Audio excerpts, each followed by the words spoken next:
U.S. Secretary of State Marco Rubio is meeting his Russian counterpart Sergei Lavrov today in Saudi Arabia. Talks are aimed at setting up negotiations for a peace plan for Ukraine without Kyiv or its European allies at the table. It's the first high-level meeting between the two countries since the start of Russia's full-scale invasion of its neighbor 3 years ago. A day earlier, European leaders held an emergency summit in Paris over the prospect of being excluded from peace talks. Let's take a look at what the meeting between the U.S. and Russia is likely to accomplish in Riyadh. U.S. Secretary of State Marco Rubio in the Saudi capital Riyadh, ahead of talks with his Russian counterpart. For Ukraine, the stakes couldn't be higher, but Ukraine won't be part of the talks. Events have moved fast in the past week. U.S. President Donald Trump spoke to Russian President Vladimir Putin after years in which the U.S. froze Putin out for Russia's invasion of Ukraine. The U.S. made announcements ahead of negotiations that haven't even been scheduled yet about what a Ukraine peace deal might look like. U.S. Defense Secretary Pete Hegseth has said that NATO membership for Ukraine is unrealistic, as is a return to Ukraine's old borders, in line with key demands from Moscow. He's also said that European and non-European forces should provide security guarantees, but that there would be no U.S. boots on the ground. The Trump administration has also indicated that sanctions relief for Russia is on the table. NATO allies of the U.S. have scrambled to catch up, asserting that they too should take part in any peace talks. UK Prime Minister Sir Keir Starmer has said British troops could be part of a peacekeeping force. And Sweden says it would not rule out also sending troops to guarantee a ceasefire. Leaders have also discussed a peace plan provision that would see Ukraine gain instant NATO membership if Russia breaks a ceasefire. In all this, Ukraine and its President Volodymyr Zelensky have largely been sidelined, but Zelensky has said Ukraine would not abide by agreements made without its participation. Trump did send his Treasury Secretary to Ukraine to discuss U.S. access to Ukraine's rare earth minerals, suggesting that could be a way to pay back the U.S. for military support. Meanwhile, the war rages on, the front line barely moving, as Ukraine tries to hold on to its territory, knowing that if Russia takes it, Ukraine may not get it back. And we can now speak to Georg Löfflmann, who's a lecturer in US foreign policy at Queen Mary University in London. Welcome to DW. Thank you so much for your time. So as we've been saying, US and Russia, they're talking again after several years of silence. Can you tell us, are these talks about more than simply resolving the conflict in Ukraine? Is it more about the US and Russia essentially positioning themselves as, these two global power brokers? Yeah, I think that is exactly it. What we're having here is preliminary talks between the United States and Russia, establishing negotiating positions. And this is not just about the Russo-Ukrainian war. I think the larger picture that emerges here is that this is about the normalization of relations between the United States and Russia. There's already talk about a return of American energy companies to Russia, lifting of economic sanctions. But of course, all of that hinges on ending the war in Ukraine.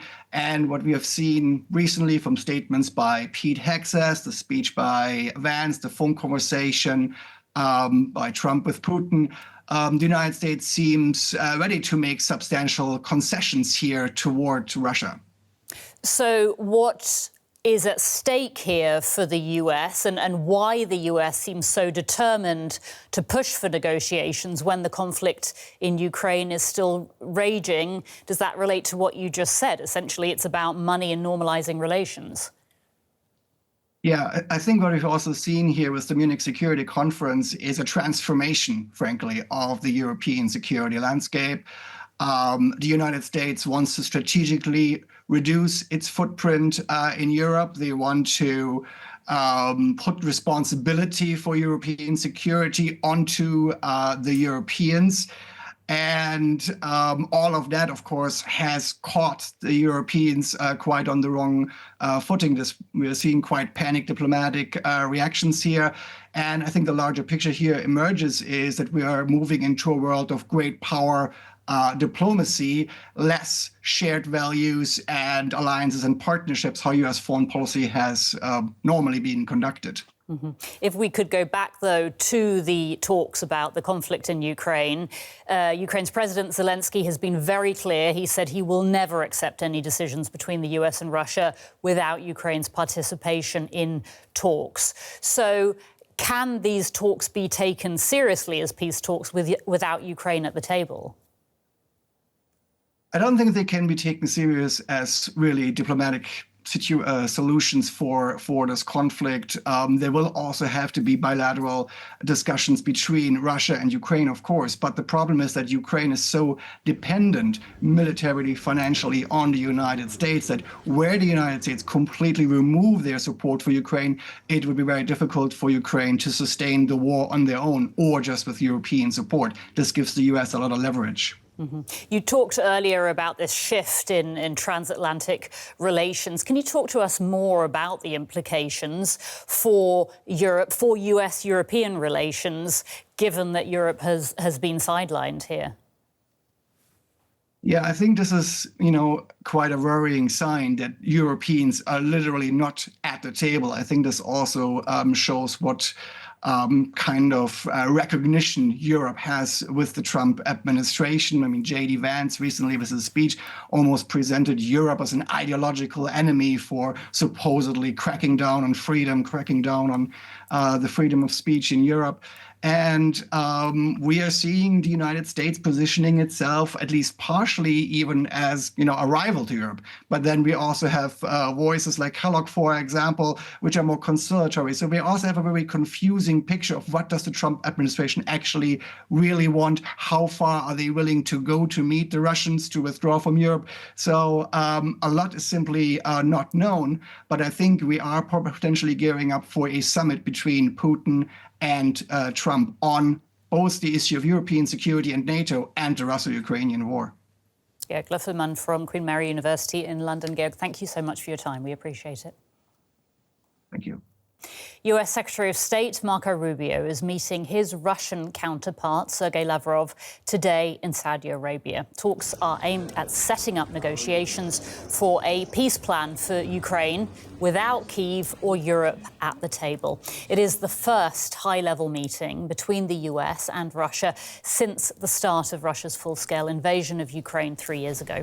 The meeting in Riyadh marks an abrupt reversal of years of US efforts to isolate Russia internationally.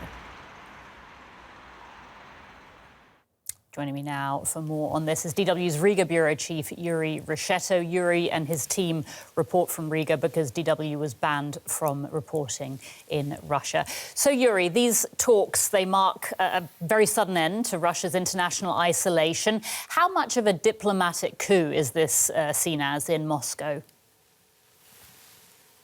Well, indeed, Anya, Putin is dominating the headlines at the moment. And yes, the most important headline is Russia, Kremlin, Putin himself are out of isolation. The Russian media are celebrating today's negotiations and are happy to use them as, let's say, an opportunity to criticize the West at the same time. Also, they paid close attention to every detail as peace in Ukraine depended on it. For example, the ties of the participants were compared and analyzed. The state media agency RIA Novosti emphasized that Russian Foreign Minister Lavrov and US Secretary of State Rubio are wearing ties of the same color. Of course, these are absolute secondary issues, but you can see that the Russian media are eager to show as many points of common ground with Americans as possible and to say, hey, look here, we understand each other. So who from Russia is there, apart from the Foreign Minister, Sergei Lavrov? Who's taking part in these talks? Yeah, Russia is represented at the talk by Lavrov. You said it, President Putin's foreign policy aide Juri Rescheto and the head of the Russian direct investment fund, Kirill Dmitriev. He already met with the American delegation yesterday.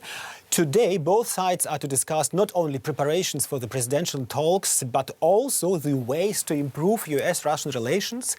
The Russian delegation handed to the Americans its trade and economic proposals and provided data on the damage, they said, that according to the Russian side, American companies have suffered as a result of the sanctions imposed on Russia. OK. Vladimir Putin's spokesman says that he is ready to negotiate with the Ukrainian president if, and I quote, if necessary. What does that mean, do you think?